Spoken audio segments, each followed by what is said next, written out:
Hello and welcome. My name is Sam Bennett, and I'm going to give you an introduction and a little bit of a tour of a web application called Padlet. To go there, you need to, in the address bar, type in padlet.com. And once you get to the home screen, you will need to click up in the top right, log in. Now, if you don't have an account created already, you can create your own account or log in with your Google account, which is what I'm going to do here. Select the account I want to log in with, and I'm in my dashboard. Now, in order to create a Padlet, you're going to click over here, Make a Padlet. Now, you'll notice that there are a bunch of different grids and templates that you can choose from. What we're going to do is give you a brief overview of what some of these are. So a wall basically will have all of your posts in a brick-like layout for a wall. For a canvas, it will allow you to have them kind of in a free-form way. It'll be anywhere you want. You can create links to different posts and connect them in a different way.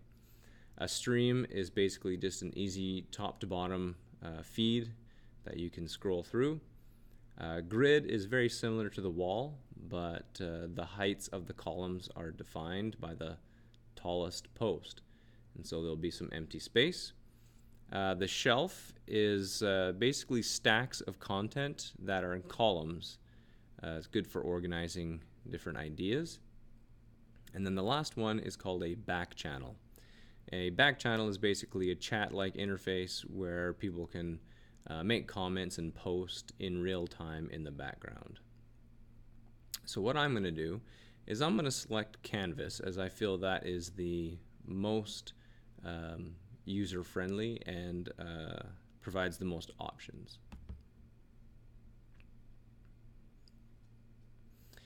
Now when you open it up, it will have some default information in here which we're going to want to change.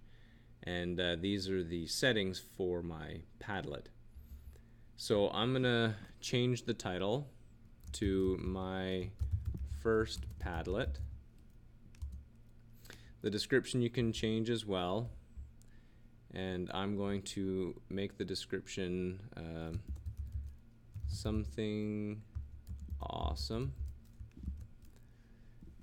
And if you scroll down, you can change the wallpaper of the Padlet, and if you don't like the 4 that it gives you as options, you can click more and scroll through and pick one that suits you and that you like. The simpler the better if you keep it clean. And I'm going to pick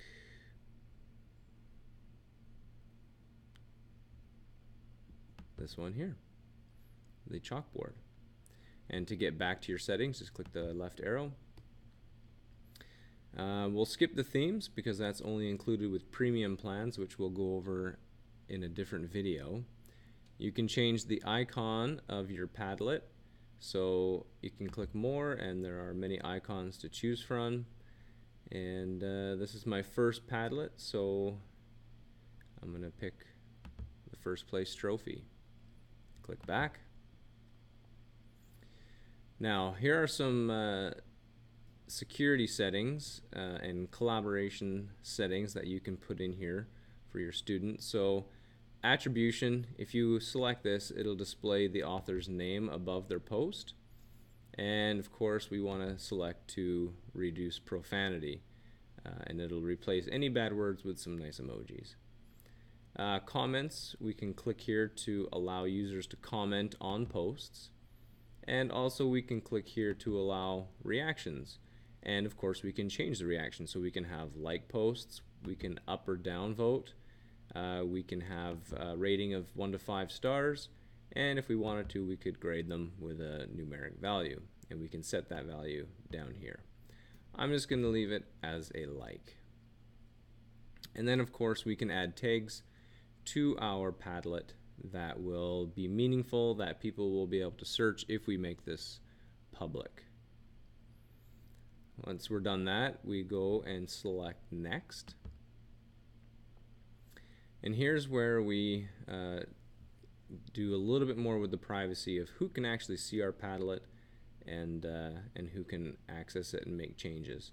So there are 4 settings. There's private, which means that only people you specifically add will be able to access your Padlet. Password protected means that people will have to input a password to have access to your Padlet, and you can put the password in here. A secret means that if you have the link or a QR code, then you will be able to have access to it. It will not be visible to Google search or any public areas of Padlet. And then public basically makes it wide open, where it will be searched by Google and anybody can access this Padlet and can make comments and post on it. I'm going to leave it as secret, and I can change people who have access what they can do. So the options are they can only read the content, they can write and post, but they can't edit others' posts. And then they can moderate, which means they can post and edit others' posts, and can administers grayed out because this is my Padlet and they are not allowed to do that in this setting. So I'm going to leave it as can write so that they can post. You can directly add contributors down here if you would like. In the advanced section, you can allow people to make a copy of this Padlet as a template for their own work. I'm going to turn that off. And moderation basically requires an admin or a moderator to approve posts before they're published to the web. So you may want to do this with your students if you want to proofread what they're posting before it goes up. I'm going to leave it off because I want everything to be posted in real time. Click Next. That's it. So now we have everything set up so we can start posting, and we'll discuss how to do that in the next video. Now that we have created our first Padlet, it's important to know how to share this Padlet with others. So if you click up here in the top where it says Share, it will allow you over here to share, export, or embed. So here's the QR code that you can give to people if you want to print it. You can copy the link to this Padlet. You can embed it in a blog or your website with an embed code. You can email it to people, share it on Facebook or on Twitter. You also can export the entire Padlet as an image, PDF, CSV, Excel spreadsheet, or print it to your printer.